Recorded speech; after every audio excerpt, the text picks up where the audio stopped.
Now, Venezuela is having a dramatic impact on relations between South Africa and the US. The US wants the current democratically elected leader out, and their man, Juan Guaido, in. South Africa says back off. It's the only African country to do so. The widespread international meddling in Venezuela's affairs has exacerbated the crisis between government and opposition forces. Tonight we speak to John Piechowski, US Deputy Assistant Secretary for Western Hemisphere Affairs via Skype from Washington. Very good to have you with us, John Piechowski. What is the impact and the fallout now on South Africa-US relations? Well, thank you very much for having me and for this opportunity to talk about the situation in Venezuela these days.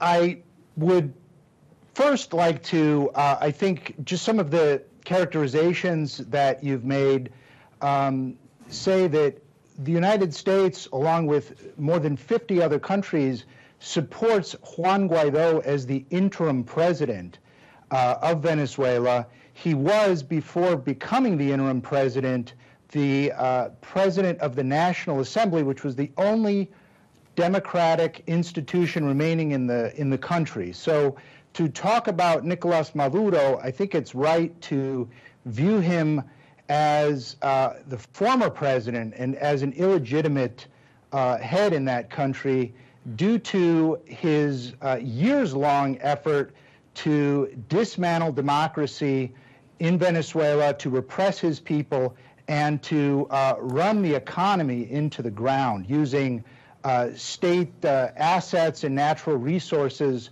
really as a personal piggy bank to enrich himself and his cronies. I mean, isn't this a case, though, of twisting the facts? I mean, you might not like him. He's not a good leader. He's done horrific things to people in his country, but he was democratically elected, and what the US and many other countries are doing is simply wrong. Not at all. I think the May 20th, 2018 election was a sham, and it isn't just the United States who has made that observation. This is an observation made by the members of the Lima Group, which involves the principal democracies in the Western Hemisphere. Plenty of the member states of the European Union recognized it as such. And I think if you look at the process that unfolded in Venezuela prior to those elections, in which many opposition leaders were arbitrarily disqualified by the Electoral Commission, media figures, media outlets were censored.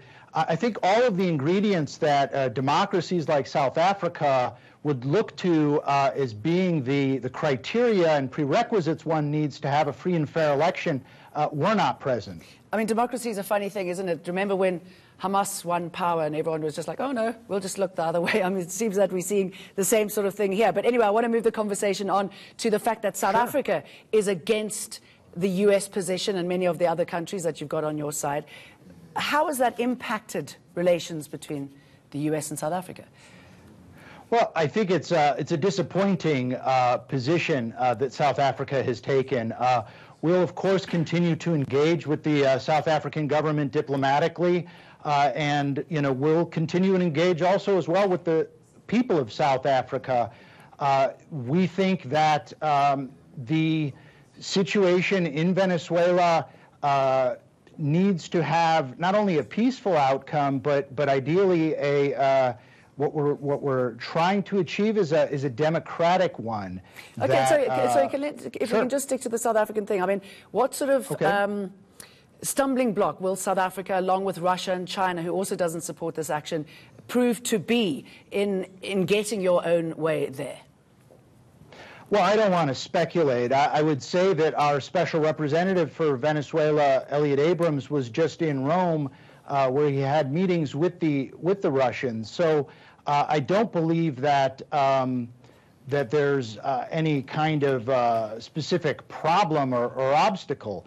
At the end of the day, the United States, along with, as I said, more than 50 other countries in the world, are supporting the Venezuelan people and supporting interim President Juan Guaido to restore democracy in the country. So, and tell me, I mean, what is it about the this incredible interest in Venezuela. Many say it's their oil. Everyone wants to get their hands on it. But, I mean, this is actually a sovereignty issue. I don't think that it is as simple as sovereignty, especially when we think of the fact that the countries in the Western Hemisphere, as well as many countries in the world that subscribe to the importance of democracy, recognize that free and fair elections are a key ingredient to democracy. We, in the Western Hemisphere, the Organization of American States, have the Inter-American Democratic Charter, for example, which was signed in 2001. Venezuela was at the time a signatory to that. So the idea of democracy being a key value for all the peoples in the hemisphere is, I think, beyond any kind of question, beyond any kind of debate. And South Africa, sorry, excuse me, jumping in, South Africa saying that the reason that they voted against your vote to get Guaido in is because it is a democratic issue and that the right democratic process unfolded. Clearly, you two are, it's polarized now. What sort of pressure will be put on South Africa? I know you're in chats with Russia, as you just told me. What's on the table here? Where do the negotiations go? Well, as I said, I don't want to speculate too much on that. We will, in the United States, continue to maintain and increase wherever we can economic and diplomatic pressure on the former Maduro regime, on his associates who have been corrupt, who are engaging in corrupt practices. We'll continue to do all of that. We will look to our partners in the world to do what they can as well. We'll continue to speak to the South Africans about how important this issue is to us. We would like to see South Africa stand up for the Venezuelan people here and not just for Nicolas Maduro and his cronies. How far will the U.S. for the people push this? I mean, how far are you prepared to go? Are we likely to ever see, as I know has been threatened in the past, military intervention? President Trump has said that all options are on the table, and that is true. That remains true.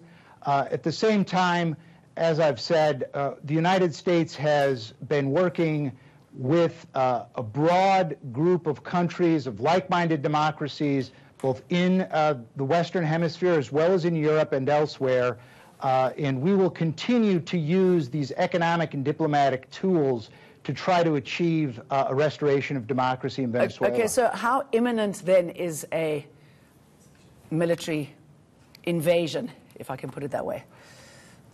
Oh, well, I would never speculate on something like that. Just to say that as a U.S. diplomat, we're continuously focused on all of the diplomatic tools that we can use to support this goal, to support interim President Juan Guaido, and ultimately to support the Venezuelan people as they try to restore democracy and rebuild a country that really protects the human rights and dignity of all Venezuelans. Okay, John Piechowski, thank you very much. I really do appreciate your time. Good to talk to you.